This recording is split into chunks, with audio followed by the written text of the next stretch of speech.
নির্মল মাঝি go back, Go back, go back. নির্মল মাঝি high high, Hi, hi, hi, hi. মেডিকেলের এই মাটিতে চোর নির্মলের ঠাই নাই। Thai night, Thai night.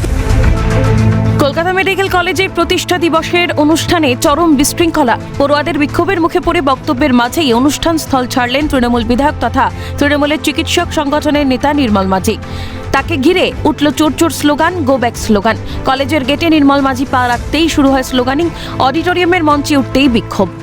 92তম প্রতিষ্ঠা দিবসে একজন চোর Now শাসক দলের নির্মল the time is for a song. মাঝিকে স্বাগত জানাতে So পারছি না।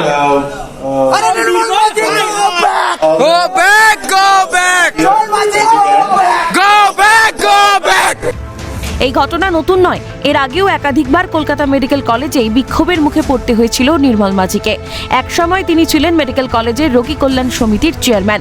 পড়ুয়াদের একাংশের অভিযোগ, তিনি বাকিদের নাম্বার কেটে দেওয়ার নির্দেশ দিতেন, পরীক্ষায় ফেল করিয়ে দেওয়ার হুমকি দিতেন বলেও অভিযোগ ওঠে। বরাবরই নির্মল মাঝির সঙ্গে ছাত্রদের সম্পর্ক তিক্ত, এমনকি একসময় কলেজের হস্টেলেও ঢুকতে পারেননি তিনি। বিক্ষোভটা দেখানো এই জন্যে যে প্রথমত নির্মল মাঝি আমাদের কলেজের সাথে কোনোভাবে যুক্ত নয়, দ্বিতীয়ত আর 5টা দুর্নীতি বাদ দিল, যেই নির্মল মাঝি হচ্ছে টসিলিজুম্যাবের মতো লক্ষ টাকার মূল্যের ইঞ্জেকশন চুরি করা থেকে শুরু করে এসএসকেএমের সরকারি বেডে নিজের ঘরের পোষ্য কুকুরকে ডায়ালিসিস করানো, এই ধরনের কুখ্যাত নেতা, দুর্নীতিগ্রস্ত তৃণমূলের অন্যতম কুখ্যাত চোর, তার কলকাতা মেডিকেল কলেজের এই মাটিতে কোনো রকম কোনো জায়গা নেই। আমরা কলেজ কর্তৃপক্ষ, সরকার, থ্রেড কালচারের বড় বড় মাথারা, তৃণমূলের বড় বড় চোরদের একটাই বার্তা দিতে চাই যে এই মেডিকেল কলেজ দুর্জয় ঘাঁটি। এই মেডিকেল কলেজে শাসক দলের গুন্ডামি, চ্যাংরামি, দাদাগিরি, থ্রেড কালচার চলবে না।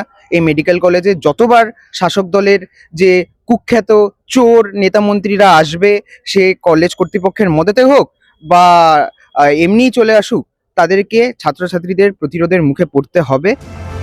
যদিও এ বিষয়ে নির্মল মাঝির তরফে কোনো বক্তব্য শোনা না গেলেও অনভিপ্রেত ঘটনা বলে জানিয়েছে কলেজ কর্তৃপক্ষ। প্রাতিষ্ঠানিক দায়বদ্ধতা থেকে বেরিয়ে আসা যায় না, পড়ুয়াদের সঙ্গে আলোচনায় বসে সমাধানের ইচ্ছা প্রকাশ কলেজ কর্তৃপক্ষের। এখানে যেমন বিসি রায়ের পদচিহ্ন আছে, তেমনি আমাদের আর এক বিখ্যাত মানুষ আরজি কর, তার পদচিহ্ন আছে, নীলরতন সরকার। ফলে এসব থাকবে। অনভিপ্রেত ঘটনা না ঘটলেই ভালো হতো, কিন্তু ঘটেছে। এরকম অনেক কিছু আমাদের ঘটে। ছাত্রীদের সাথে তো আমাদের সবসময় যোগাযোগ আছে, কথা হয়।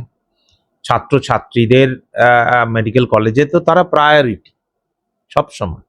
বাড়ির ছেলেমেয়েরা যেমন প্রায়োরিটি পায়, সেই রকম ছাত্ররা অল্প বয়স, ইমোশনাল, পড়তে এসছে এখানে, নতুন স্বপ্ন। ফলে আমরা ছাত্রদের ভাবাবেগকেও কোনো অবস্থায় অসম্মান করি না, বরং সম্মানই করি।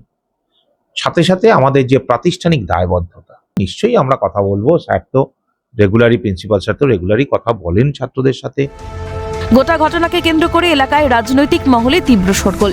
কারণ কলকাতা মেডিকেল কলেজের প্রতিষ্ঠা বার্ষিকীর কোনো অনুষ্ঠানে এমন ঘটনা বিরল বলেই মত ওয়াকিবহাল মহলের। ক্যামেরায় সায়ন চক্রবর্তীর সঙ্গে অদ্রিজা ঘোষ ও বিক্রান্ত রায়ের রিপোর্ট, ক্যালকাটা নিউজ।